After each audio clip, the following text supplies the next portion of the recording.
You're marrying a foreigner, but he can afford to do that for us? Is he not rich? Foreigners have a lot of money. If he can afford to do that, why marry him? Marry someone rich.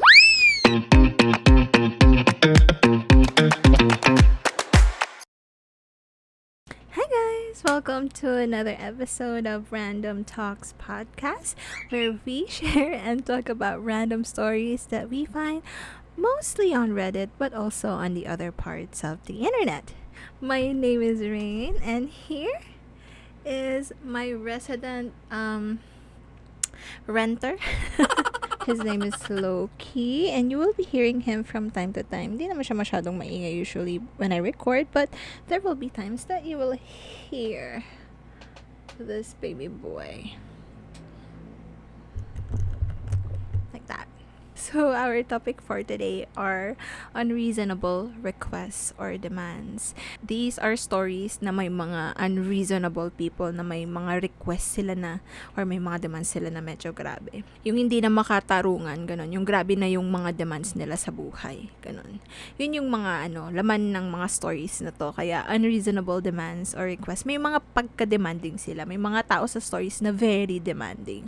And lang naman, siguro tataas lang ng konti yung BP nyo, maiinis lang kayo, mahihiya lang kayo para dun sa mga sa OP na to. Ganun lang yung mga epekto ng mga stories natin today. Very light lang. I-ready nyo lang yung mga amlodipino, losartan, ganun. Mga maintenance nyo. Kasi may iba ng mga nakakainit lang naman talaga ng ulo. But anyway, let's start with our story time. So, for our first story, it was posted on AkoBaYungG, and it was posted 13 days ago. And the title says, AkoBaYungG, kung ayoko ipahiram anak ko. I have an immunocompromised baby. We were advised na ilimit lang yung contact sa kanya to his parents. Hindi mo na pwedeng kargahin, ibulaga, or i-kiss ng iba. He was confined sa NICU at 3 weeks old and na-confine ulit at 4 months old, where nahirapan talaga nurses mag-insert ng IV kasi hindi pa healed ang veins niya. Now, sinabihan ako ng in-laws ko na I was being overprotective kasi I don't let my baby play with their nephew. Their nephew is 4 years old and nagde-daycare na. Pwede namang mag-play at a distance, like kausap-usap lang, but not too close. I moved out of their house because of this. I feel like I am disrespected as a mother, and I can't set boundaries for my child's health. Ngayon, gusto nilang papuntahin baby ko sa kanila, at syempre, hindi ako kasama. Ayoko sana payagan because I'm not comfortable. AkoBaYungG. For me lang, sis. Hindi ka G, because at the end of the day, you are protecting your child who is immunocompromised, mind you. We all know naman na pag baby, hindi pa malakas yung immune system, di ba? Baby yun, mabilis silang magkasakit. What more, pag immunocompromised pa yung baby niya. Tapos, I think it's reasonable naman knowing that the baby stayed doon sa NICU for 3 weeks. Tapos nung na-hospital ulit nung 4th, hindi pa nag-heal yung veins niya. Medyo, pa yata, yun nga, hindi pa nga healed. So, it's not like the parents decided naman na, wala mo nang hahalik, wala mo nang ganito, ganyan. No, it was a medical advice. Diba? Hindi yun galing sa mother just to be overprotective. Galing na yun sa doktor nila mismo. Why are they being unreasonable with wanting the nephew to play with a month-old kid? Hindi natin kasi alam kung gano'n nakatanda yung baby dito. But more or less 4 months. Gano'n na. Kasi sabi niya 4 months old. Diba? So, what is a 4-year-old gonna do with this baby? Anong klaseng laro pa yung may bibigay nila? Plus, syempre, since nagde-daycare, nakikihalubiro na rin sa ibang kids yung nephew, which is not bad, but you have to be extra careful. At the end of the day, I think the mom is only protecting the kids. And ang laking disrespect na dalihin mo dito yung bata, iwan mo yung asawa, wag na siyang sumama. Ang laking disrespect no, na binabypass ka as a mother. 'Di ba? You who carried the kid sa tiyan mo for 9 months. Diba? Ikaw na nag-ire, girl, binabypass ka. That's a huge disrespect. You are not being unreasonable here, sis. Sila ang unreasonable, yung mga in-laws mo. Knowing na, ano, diba, imagine ko nga, ano bang klaseng playtime yung gusto nila? Diba? With the nephew and the kid. Siguro pag medyo lumaki-laki na, ganun, 1-year-old, ganun. Ngayon nga lang, yung kami nga may pamangkin ako, ngayon pa lang namin nai-enjoy na laruin siya kasi yun, nakikipaglaro na talaga siya. Pero even before that, tutulog-tulog lang talaga siya. So what more? What more pa sa mga 4-month-old baby? More or less kasi nga 'di ba? Yun lang naman yung timeline na binigay sa atin ni OP.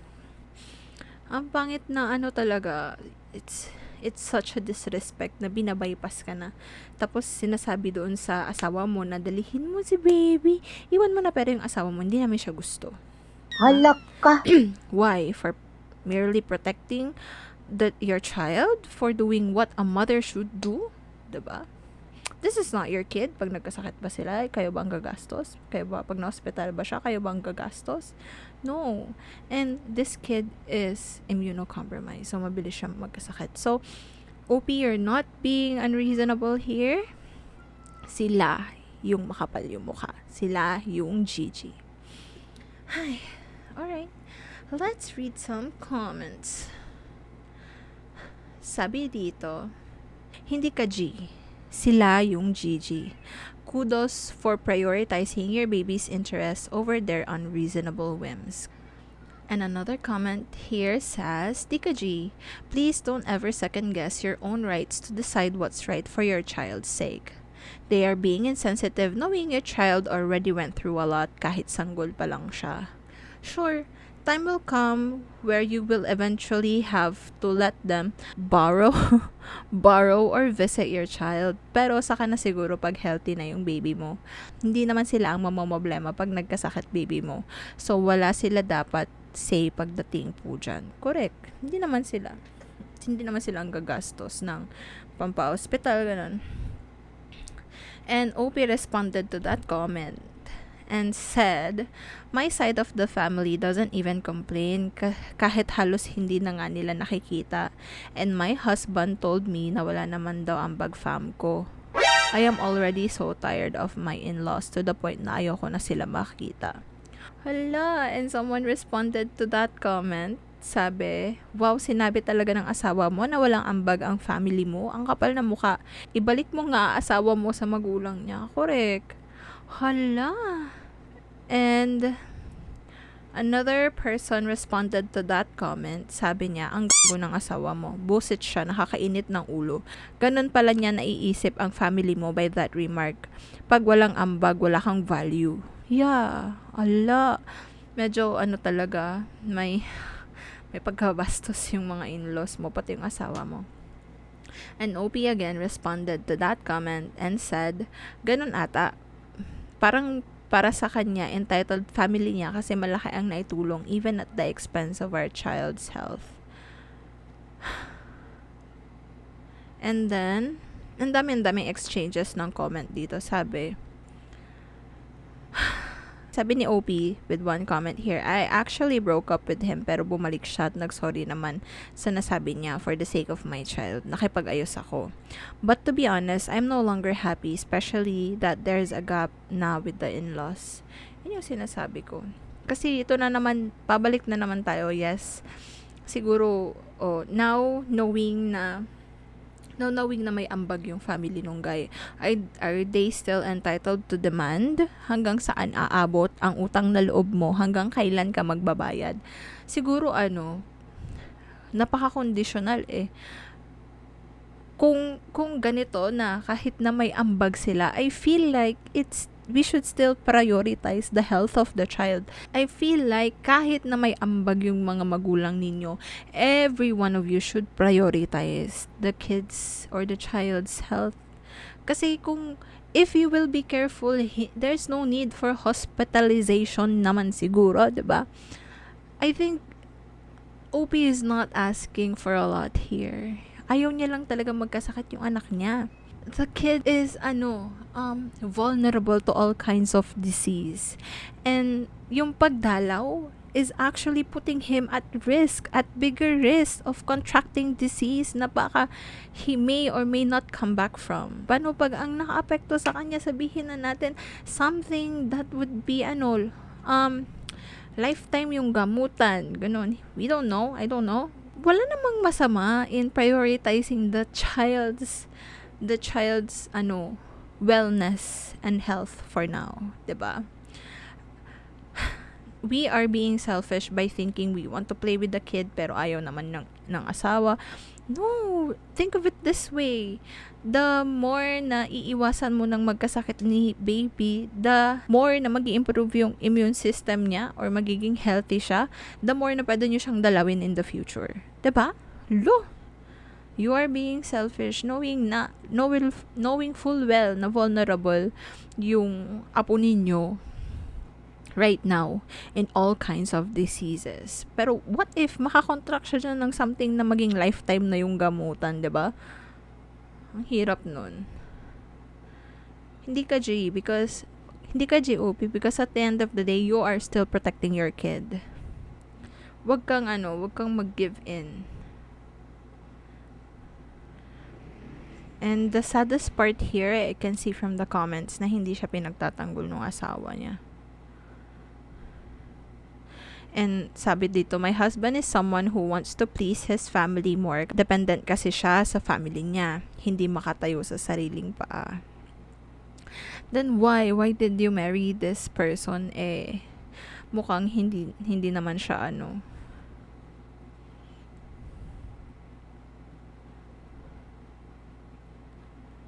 Ay, ang daming comments ni Ope dito, but the bottom line is hindi ka GOP. The bottom line is hindi ka GOP.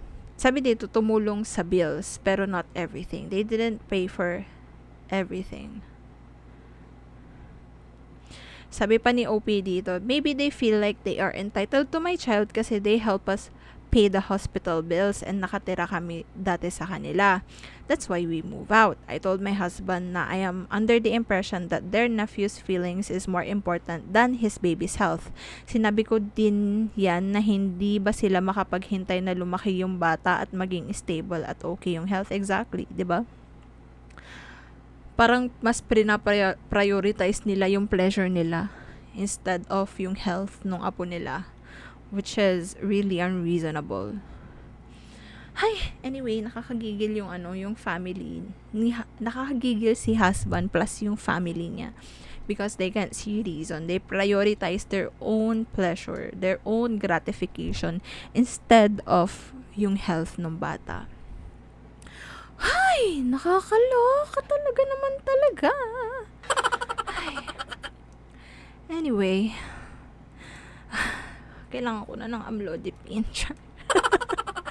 Anyway, let's move on to our next story. And our next story was posted in Adulting PH, which was posted 20 days ago. And the title says, I ended my own wedding dahil sa pakialamerang soon mother-in-law ko. And it says here, Hi, I decided to end my wedding dahil punong-puno na ako sa mother-in-laws. Mother-in-laws? Ang dami. Dahil punong-puno na ako sa mother-in-law ko. 9 year kaming mag-couple ng ex-BF ko since high school. 2 years engaged. Kahit noong mag-BF-GF pa lang kami ng anak niya, dami niyang pangaral sa amin. To the point na wala kaming masyadong memories on that 9 years kasi napaka-strict niya sa anak niya. Kahit gala ng BF ko with his friends at nagagabihan ng uwi, ako pa ang napapagalitan ng mama niya kasi bakit hindi ko raw pinauwi ng maaga? Loko na yung anak mo. Bakit kasalanan nung jowa kong nag-inom siya with friends? Inintindi ko siya noon kasi I get it. Magulang siya. Protective lang. Pero, kahit sa wedding preparations namin ng ex-fiancé ko, nangingialam siya. Ang nakakatawa pa doon, siya pa ang namimili ng motif at theme ng wedding ko, na in the first place, mas malaki pa ang financial contribution ko sa wedding plans namin kaysa sa anak niya. Lalo na siya, ni sentavo walang ambag. So hindi ko maintindihan kung saan niya nakukuha yung lakas ng loob niya para mangialam. Okay lang sana if nagsasuggest siya, pero hindi eh. One time, nag-dress fit kami for my wedding gowns. Yung pinili ko, ayaw niya. Halak Ang gusto ka. niya dapat ang nasusunod. Ang ending, napuno na mama at lola ko.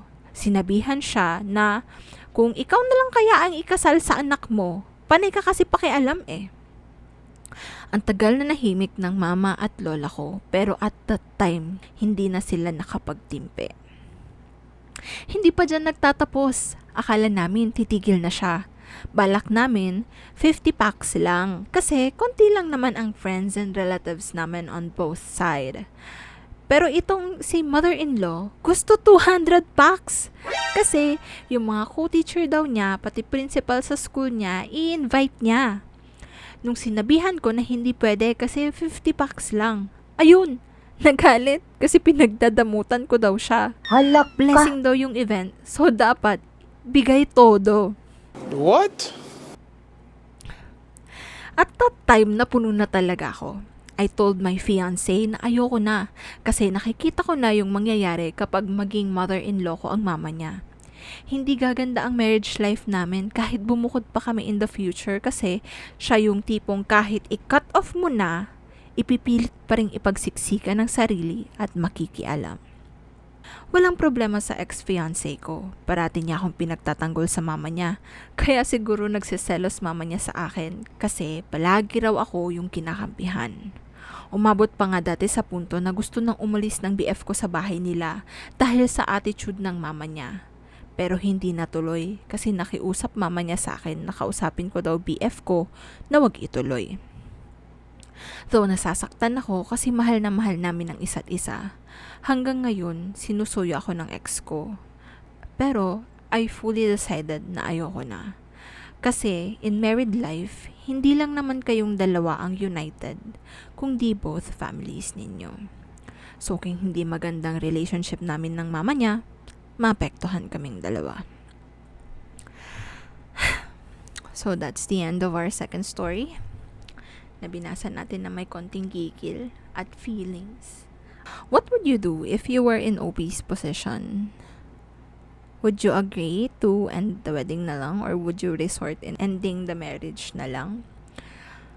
It's hard to decide actually kasi this is 9 years of your life, diba? You have to remember that this is a decade of your life. So, hanggang saan ka ba dapat makipag-compromise sa parents or sa mga magiging in-laws mo?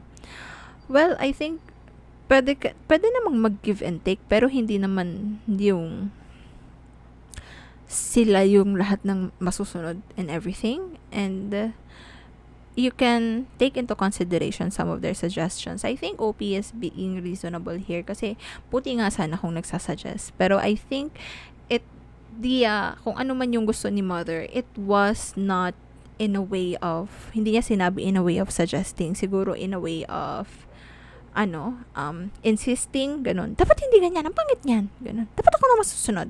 Parang ganun. Ganun ko na-imagine habang nagkikwento si OP yung mother-in-law niya. For me, actually, I am in favor of intimate wedding. So, if ang dami kong nakita na stories dito sa Reddit na if ever the parents would like to add more na friends nila, because syempre, it's a celebration din naman, diba? Not just for the both of you, siguro yung success na yung anak mo nagpasal. But I see wedding stories here on Reddit na if the parent want to invite someone like their friends or their family, they cover the chair or the head. Kasi diba per head yung bayad. So they cover for their visitors fee and then it would be good. Pero grabe naman yung 50 yung bisita tapos gusto ni mother 200. Halak ka. So 150 yung bisita ni mother. Parang grabe naman yun. So a good compromise sana would be sasagutin na lang ni mother kung gusto niyang invite yung co-teachers, principals, ganon, ng school nila. Sana sagutin niya yung chair or yung per head na idadagdag niya. But I don't think there's room for compromise with this mother. Doon pa lang sa story, I don't think so. Kasi napaka-unreasonable niya and napaka-demanding niya. Kasi nga dapat daw siya masunod, diba? And I really do get na picture ni OP suddenly yung future niya. Siguro before natitiis niya pa. Pero remember, everyone has their breaking point. And this is the future we're talking about. And as I said, it's important that you have a good relationship with your in-laws kasi it will affect your marriage, diba? One way or another, it will affect your marriage. And yung kasal naman, yeah, it is a union of both of you, but it's also a union of both families, diba? So yun, I don't blame OP kung bakit she really decided to end the wedding. Sayang lang yung mga siguro mga na down payment na ganun. But in the long run, makakatipid ka sa annulment fees. It's sad because this is 9 years of your life, but sometimes you have to do the right decision for you and for them as well. Pero mostly for you and for your peace of mind. And I think this time, nung nakita na nung mama mo and yung lola mo yung ugali nung in-law mo, parang they would be hesitant din na ibigay ka pa, knowing na kailangan mo silang pakasamahan. And if ganun sila ka-unreasonable, ganun sila ka-demanding, I would be scared for my kid. To be honest, I would be scared for my kid. So, yeah. Ang sakit lang na you ended the relationship that is 9 years. So, it's like an era. Yeah. But, what do you think, guys? Do you think OP did the right decision by ending the wedding? May compromise kaya na pwede silang gawin just so they can continue with the relationship or the wedding? Like, maybe mag-move out. Pero sabi nga ni OP, diba, kahit na mag-move out sila, she doesn't think na it will help kasi siya yung mother na pinagsisiksikan yung sarili niya. Very opinionated and very demanding. Anyway, let's read some comments here. And the top comment here says, yes, choose your peace. I feel bad na a good relationship ended just because of one person na hindi naman dapat involved. You are very brave. Hugs. And OP responded to that comment and says, thank you. I'm still at the healing stage at confused pa ako if I did the right thing. Hindi po kasi madali para sa aming dalawa considering na ang tagal na ng relationship namin. Yep, exactly. And someone responded to OP's comment and said, what you did was never easy, so take all the time you need. I admire people who are preventive than reactive. Mas mahirap if you did not do anything about it now. It's never fun to live your life with regrets. All the best to both of you. Okay, and another comment here says, if I were the guy, I would cut off my mother fully para lang assured ang GF ko na di siya stressed ng ganito. Naawa ko and blaming the guy at the same time kasi kaya naman niyang gawa ng paraan yung pangingialam ng magulang niya. Pero you dodged the bullet. Sana mahanap mo yung para sa'yo, OP. Ano naman, pinagtatanggol naman siya ni kuya, 'di ba? Pinagtatanggol naman siya ni fiancé. It's just that kulang lang ng conviction, I think. And last comment here, this is a tough one, pero totoo. Hindi pa nga kayo kasal nga. Wedding prep pa lang yan, ganyan na siya. What more pag nagkaanak na kayo? I'm sure ang dami nilang say lalo. Correct. That's our second story. Sometimes you really have to do the hard things in life, even if you don't want to, because that's the adult thing to do. If tinuloy mo to, you will suffer a lot. And hindi natin alam kung hanggang saan kayang magtiis. Kasi you're already at your breaking point. Kaya nga nag-decide ka na. So I think the best time is now. Kahit na mahirap, kahit na masakit. Now is the time to do it. Alright. Pigat-pigat. Parang ako. Ay. Anyway, let's move on to our next story. For our next story, it was already deleted, but it was just posted a day ago upon recording this video, and the title says, Ikaw na nga nagnakaw, ikaw pagalit. Lagyan natin ng feelings. Ikaw na nga nagnakaw, ikaw pagalit. Ew. So, I let my friend stay muna at my place while she's looking for hers. She's been my friend since high school, kaya comfy naman ako with her around. Ayoko din kasing magpautang. So I figured letting her stay with me na lang is the least I can do. I was wrong. Last night, I went out for drinks with my work friends. So siya lang ang naiwan sa bahay. With her around, I started missing some stuff. Hindi naman mabigat, pero medyo nakaka-worry lang. Sarili ko sinisisi ko doon sa mga nawala kasi makakalimutin naman talaga ako. But just last week, nawala yung chain ng kwintas ko. Then kanina lang, I found out that the ring my dad gave me as a graduation gift was missing. That was when I lost my cool na. Nung di ko na mahanap singsing ko, kahit na kung saan-saan na ako naghalungkat, I went ballistic. Looking at my room right now, I would probably need to hire helpers para maayos yung mga gamit na hinagis ko. Okay lang mawala sa akin yung mga bagay na binili ko for myself, wag lang yung mga regalo, especially yung mga ganito. Regalo yun eh. So, di ko na siya pini-M. Kinausap ko si ate girl sa GC naming magkakaibigan. Kahit sobrang galit na ako, I asked her kindly pa if she saw my ring. So sabi niya, hindi daw. So sinabi ko sa GC namin yung about sa kwintas ko rin na nawala.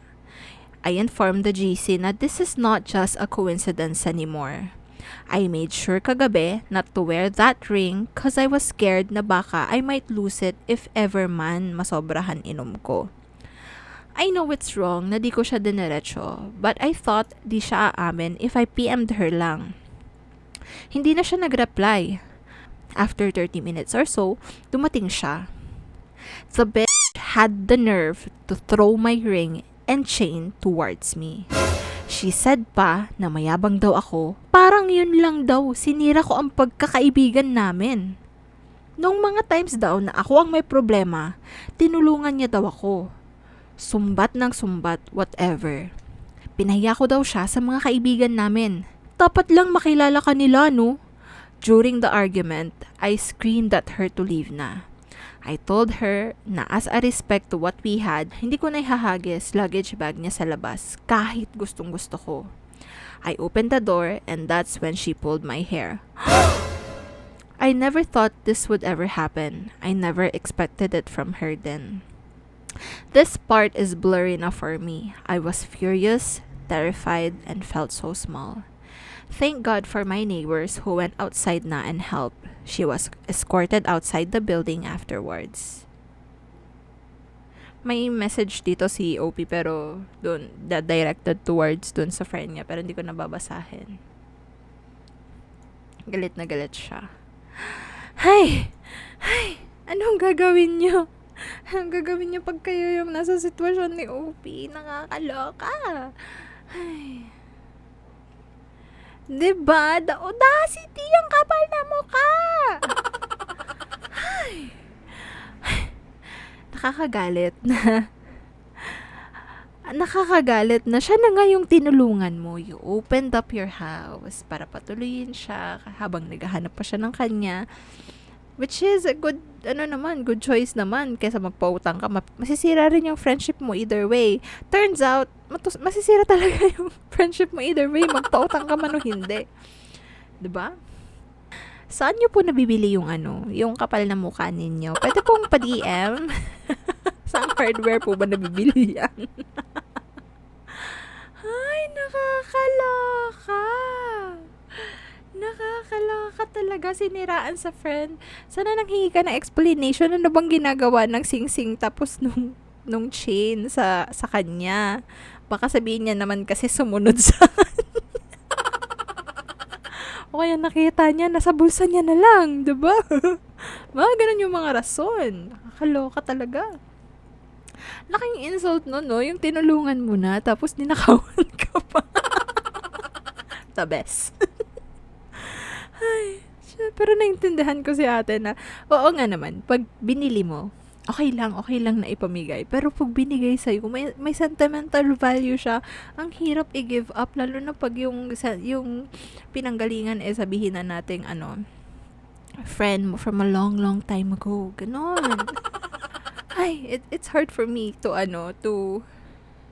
it's hard for me to throw away yung mga personal things na na-receive ko. Like, for example, letters, books, bookmarks, ganon, na very personalized. I receive one book from my co-teacher before na may personal dedication sa harap. Though I really don't like writing on the book, I appreciate that one kasi that page will be on that book for the rest of its living life. And nasa akin pa siya. And the next person who will, read that, if ever wala na ako, makikita niya na, this was previously owned by given by ganito, ganyan. So, yung mga ganun, I'm very sentimental, hindi ko maitapon.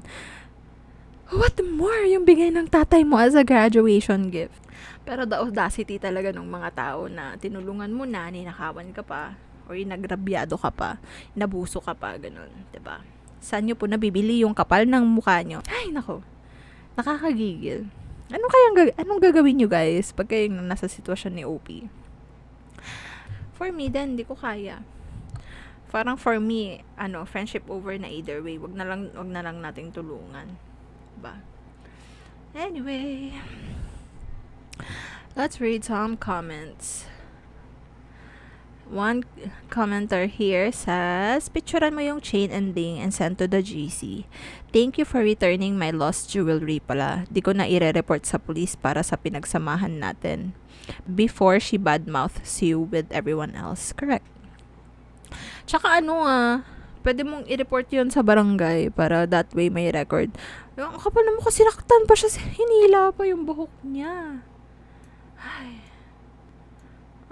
Ang kapal talaga ng mukha, ang kapal ng face.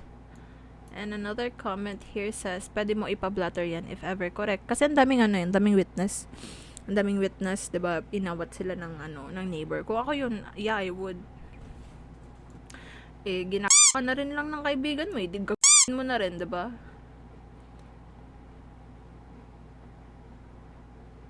And another comment here says, sana may CCTV footage sa loob ng house mo, tapos i-post mo na dun sa GC ninyo yung tunay niyang ugali. Diba? Dapat talaga sa mga ganitong tao, kinakat off na talaga sa buhay mo. Kasi, siguro gamit ngayon, what if asawa mo na yung agawin sa susunod na araw, diba? Katakot, girl. Wala siyang boundary. Mga friend kayo, kaya nga sabi nila, diba? You should be careful who your friends are. Anyway, tapusin na natin ang gigil na to. And let's move on to our last story. For our last story, medyo matagal na siya posted. And I usually do take screenshots. And I think mostly nandito lahat. But I may be missing some piece. I wasn't able to capture the comments kasi it was deleted right after. So, I'll just read until makuha nyo yung I'll just read what I have and then we can talk about it after na lang kasi there are no comments, sadly. Okay, and the title of our last story is, I told my aunt that people like her are the reason why foreigners think Filipinas are gold diggers. Sorry if naka-English, pinost ko kasi ito sa isang sub. I, 27, female, Filipina, have been living in New York since 2014. I went to nursing school here, graduated last 2018, started working on the same year, and have been a CRNA for almost 3 years now. I met my partner, 30, male, named Marco, through a mutual friend, and we've been dating for almost 4 years now. My family has met my BF a couple of times when they would visit me here in New York. A little family background. Both my parents, 57 male and 49 female, are surgeons in the Philippines, and they still give financial support to their respective family from time to time. My aunt, which is my dad's sister, is heavily dependent on my dad. She is a stay-at-home mom. Her husband doesn't work full-time, and they have 3 kids. 2 of them are in college. My dad would give her 30,000 per month, and it's still not enough for her. While my dad can give more, I still have 3 younger siblings, which one of them has special needs, who are studying, and my parents are also saving for retirement. So my dad refuses to give more than that. A week ago, Marco and I went to the Philippines so he can formally ask my parents' permission to marry me. My whole family and some relatives were there, and it was a sweet and fun dinner. We went to a restaurant for desserts, and while waiting for our order, we were talking about some wedding plans. And Marco and I told my parents that while we don't have a specific date yet, we are planning to get married late next year. We plan to get married in California. We asked my parents to be present. And for my relatives, we told them they are welcome to join us, but we can only afford to pay for maximum of 1 week of accommodation for 20 adults, and they will be paying for their own plane fare, food, visa, etc. This is where the night started to turn bad. My aunt said that she can't afford to buy tickets and get visas for 5 people, and that we should just sponsor her. We replied that we can't do that since we are paying for everything for the wedding and we do not wish to go over our budget. My parents also explained to her that while we would love to have them, we are not forcing her to spend that much money. My aunt then said, "Marco is a foreigner. I'm sure he can afford to pay for us." And I quickly shut her down, but she continued with, "You are marrying a foreigner. But he can afford to do that for us? Is he not rich?" Teka lang, gusto ko ng Filipino. "You're marrying a foreigner.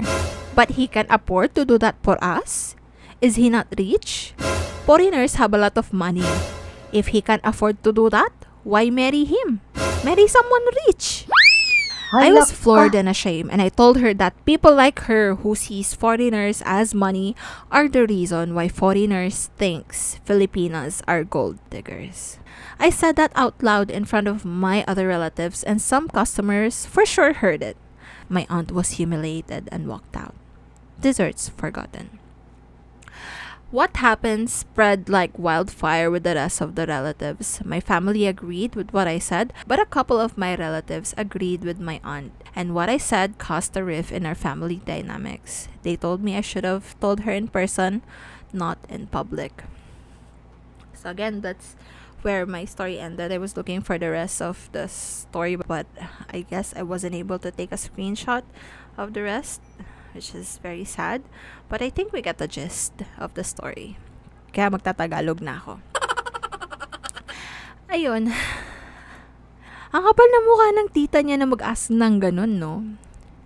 Oo, sabihin na natin na it should have said in private, but it was a spur of the moment. Ganun ba naman ang sabihin sa'yo sa harap ng fiancé mo, diba? Ang kapal ng tita niya mag-ask ng ganun. Ano ba ambag niya sa buhay ni OP, diba? I think naman the couple are reasonable in shouldering a week of accommodation for 20 adults. Diba? Grabe. Napaka-generous na nila nun, ha? That's a week. Tapos 20. Tapos US pa. US pa yung currency. So, malaki-laki na yun. They are really being generous. So, at least hindi mo na problemahin yung accommodation mo. Ang problemahin mo na lang yung plane ticket, yung visa, and yung food, diba? Ang kapal ng ang kapal na mukha niyan, ang kapal na mukha ng tita niya in requesting na all expense paid, diba? Baka tita, baka pati allowance gusto mo pa, pati yung mga pasalubong gusto mo pang ipa-sponsor, tita, ha? Ay, nako. Alam niyo to be honest, I am really really not into the culture kasi masyado siyang pinopromote to us Filipinas as a way out or as a way to get out of poverty when in fact what they have is just a different currency, 'di ba? Masyado kasing nagaglamorize yung good parts, 'di ba, of marrying a foreigner. When in reality, may mga bad news din. May iba dinadala doon, 'di ba? Tapos pakakasalan sila. Tapos bibilihan sila ng life insurance. Tapos pag nag-kick in na yung life insurance nila, the wife will go missing. Tapos yung husband, i-claim yung life insurance ngayon. That happens, 'di ba? Tapos meron din naman yung iba na when they get there, syempre, Pilipino tayo. Wala tayong kamag-anak sa US. Tapos when they get there, hindi nila alam. Syempre, before you've only been talking online through phone. Tapos pagdating nila doon, sadly na nakaka-experience sila ng domestic violence. Tapos abuse, verbal abuse, physical abuse, sexual abuse. Minsan nga, pinipimp pa sila. Binibenta sila ng mga asawa nila. Pinupokpok sila. We don't see that side. We don't hear that side of online dating or marrying an afam. But those happens. Do your research. It's there. We have to be wary. Kasi, lalo na sa US, ang taas ng criminal rate, diba? I'm not discouraging you, but I just want you to be aware na this happens. Lalo pag dadalhin ka niya sa ibang bansa, tapos wala kang kakilala doon, wala kang matatakbuhan. Diba? Paano pag kinuha niya yung passport mo? Nana, I am not scaring you or villainizing foreigners here. There are good stories out there, but you should also be aware of the bad outcomes of marrying a foreigner. Kasi it's not always glitz and glamour, sparkles and sunshines and rainbows, diba? There are bad parts too. So, do your research and keep in mind na hindi laging tama yung equation na foreigner equals mayaman, 'di ba? Hindi ganoon 'yun. Magkaiba lang tayo ng currency. In fact, they are working harder kasi ang lalaki ng taxes nila sa US. And yeah, they are also working hard to provide. If you're in it, you should be in it for love and well, preferably not for monetary gain or kapalit ng magandang buhay, but it does happen. Huwag tayong ipokrito, gusto natin ng magandang buhay, pero we should not just be in it for money. 'Di ba? Meron din tayong mga narinig na stories na nung nakuha na nila at nasagad na nila yung pera ng foreigner, iniwan na sila ng Filipina. It does happen. Go to dating sites na specific for Americans dating Filipinas, ganon. Yes, I've been there. And minsan mahihiya ka na lang because you see it on their profile that I don't give out money, means nasubukan na nilang mahingian at nasubukan na nilang ma-scam. And please don't give us Filipinas a bad name kasi to be honest, nagiging masama na siya. Filipina is no longer mabait, maalaga, hospitable. It's becoming Filipina/scammer. Let's not give us Filipinas a bad name, ha?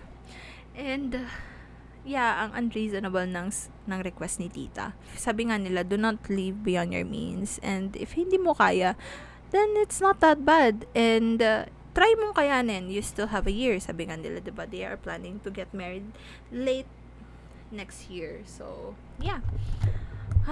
If not, then I guess it will be a blessing na wala si tita sa kasal mo. So, yeah. And siguro yung mga nag-agree na kamag-anak sa kanya, wala rin pambili ng ticket yung mga yun. It could have been said in a nice way, but she didn't. Diba? There are good ways to express your thoughts. Pero yung pagkakasabi na, foreigners should be rich, hindi ko kinaya. Anyway, those are our stories for today. Let me know what you think. Alin dito yung tumaas yung BP mo? Aling stories dito yung tumaas na ng husto yung BP mo? And let me know if there's anything you would have done differently in these 4 stories. And yeah, other than that, thank you so much for joining me today, and I'll catch you guys on the next episode. Thank you, and bye!